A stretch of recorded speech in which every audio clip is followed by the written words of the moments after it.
Hi, this is Matt Swartz, and welcome to episode 26, vlog 26, coming to you from South Mountain Regional Park here in Phoenix on the Ridgeline Trail. We did a nice hike this morning on Marco Ceniza and then Ridgeline, and just taking a break to shoot this video. I told you last week I was going to be doing this episode on what happens when you get your passport stolen and you lose it in a foreign country and you need to get another passport. So maybe you saw the family Christmas video that we did in Paris, where we convened from all points north, south, east, west in Paris for a family Christmas.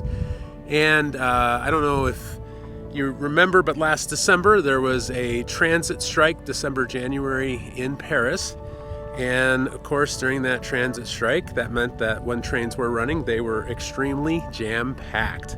And I got pickpocketed on a train after my daughter Emily, who's over here off camera, warned us all to watch our wallets. There's Emily kind of back there.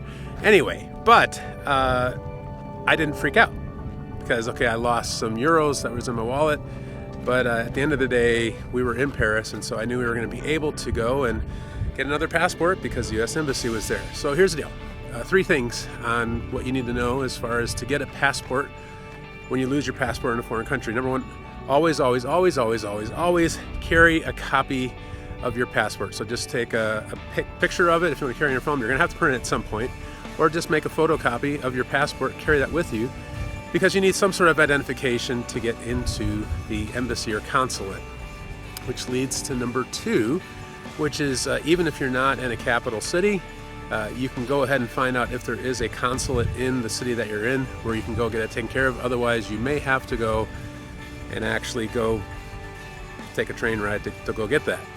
Fortunately, because we were in Paris, we were able to go right there to the U.S. Embassy right there to the consular office.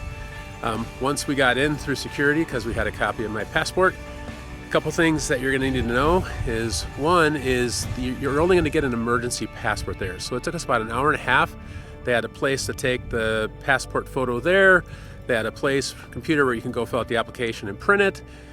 Total process for us was about an hour and a half, but you only walk away with an emergency passport, which actually will not get you into certain countries. The good news is the fee that you pay actually covers the cost of a new passport. So when you get home within that year, you send that in with actually another passport photo, and then you'll get a new 10-year passport back. One of the biggest things that I know for most of us, because that's unknown and uncertain, especially in a place like Paris where my daughter is accurate, it's one of the most pickpocketed cities in the world, they're used to this. And so even if it feels like a big deal for you, it's not a big deal for the embassy or consulate. They're used to this. So if you ever have this happen, take a deep breath. You're going to be okay. One of the things that we realized out of this process, fortunately, my wife and I had different credit cards that we were carrying. Here's the thing, because all my cards were stolen, not a big deal. I just shut them all off in the app on my phone. But having my spouse have a different card that didn't get shut off is probably the only thing that kind of saved us in the embassy there, because when we paid for it, you either had to pay with cash or with a credit card. So because she had a different credit card, we were okay. But just a little travel hack that we learned, that we will now carry different cards when we travel together. That's kind of the story. After 31 years of international travel, I had never lost or had a passport stolen. That's a pretty good run. So let's see if we can get another 31 years. Hey, share down below maybe some of your more interesting travel stories where you had to have a calm, cool, collected head. Subscribe to the channel. Let's stay on the journey. Like it if you want. And we'll see you next week. Hope you're staying safe and healthy in the quarantine. Talk to you later.